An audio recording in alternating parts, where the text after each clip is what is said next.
llegó un momento en donde habían tantas puertas al enemigo que empezó una limitancia y hasta una pobreza dentro de mi familia. Algo que Dios no quiere, ni para usted ni para mí. Amén. Amén. Pero se dio ese caso.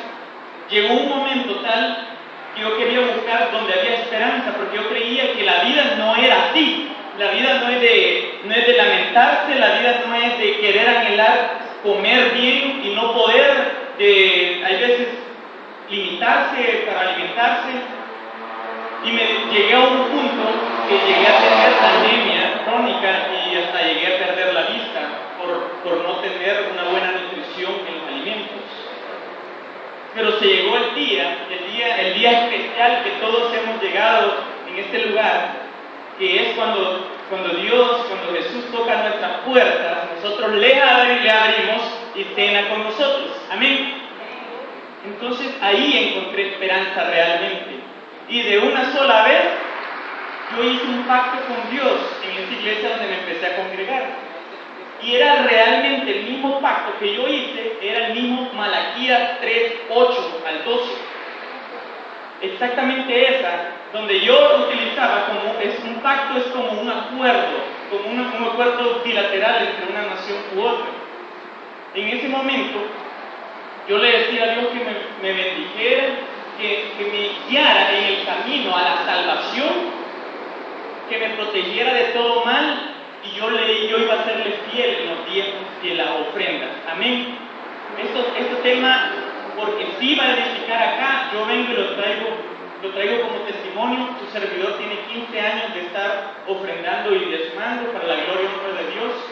7 meses después de ese pacto, sin tener la mayoría de edad, viene el gobierno a través del INDES y me ofrecen una beca como atleta del equipo nacional en atletismo. Y fue mi primer contrato con el INDES, el cual desde ese primer entonces empecé a diezmar, ya que yo había hecho un pacto sin tener tangiblemente algo en mis manos, pero esos son los ojos de la fe.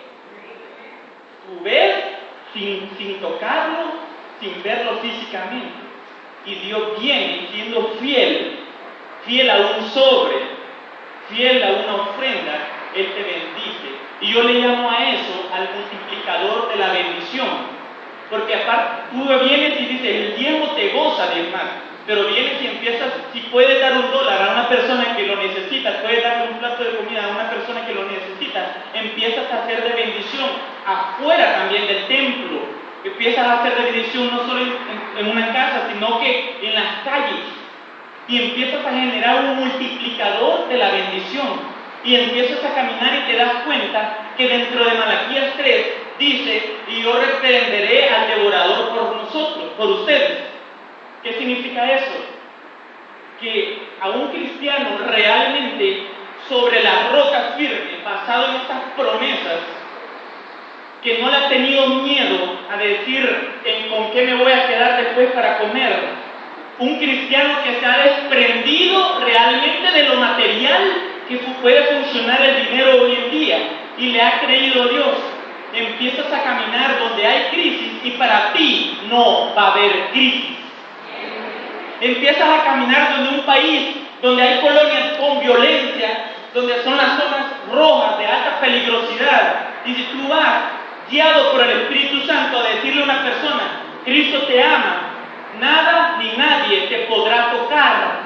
¿Por qué? Porque tú has llegado a ese lugar con la paz del Señor, creyendo en la promesa de Malaquías 3, donde dice, y Él reprenderá al devorador. Y el devorador no solo es aquel que te quiere robar, también es aquel que te quiere extorsionar, aquel que te quiere matar, aquel envidioso, egoísta, aquel que te quiere hacer daño, el chambroso, también el devorador. Son todo eso que el enemigo pone y te empieza a señalar, pero ese que te señala no te puede tocar, porque tú estás haciendo realidad una promesa bíblica en el nombre de Jesús. Ahí tengo un documento, aquí se da una carta al final de cada año, al inicio más bien dicho, ¿verdad? Cuando uno va a declarar la renta. Normalmente las tablas de la renta hoy se han establecido en el gobierno para que uno le puedan reintegrar menos.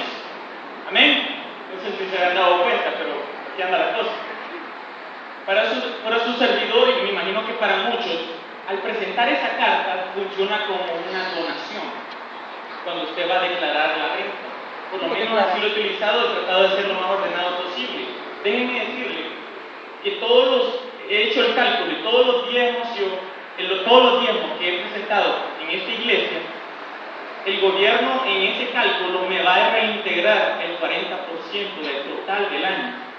Es decir, con eso viene diciéndote el Señor que Dios no le interesa tu dinero. A Dios lo que le interesa es el acto de fe que tú haces cuando prefieres dar que recibir. Porque ya no estás creyendo en que $1 te va a hacer falta y que Dios no te lo puede dar. Estás creyendo ahí realmente con ojos espirituales. Y eso es donde cada uno de nosotros tenemos que ser protagonistas y llevar realmente el Evangelio como dice la palabra completa, no a medias de una Biblia. Donde hay familias completas que viven en pobreza siendo cristianos debido a que solo les han leído la mitad de la Biblia. Termino con esto, cuando yo llegaba a pedir trabajo, nadie me daba. Cuando yo llegaba y decía, mire, al final yo llegué diciendo, mejor no me pague, mejor yo voy a trabajar sin pago. Después llegué creyendo, soy ingeniero industrial por fe, y así sí me dieron trabajo. Después sí logré la carrera, y todo esto se desarrolla como el multiplicador de la bendición, su ofrenda es divina, para la gloria y honra de Dios.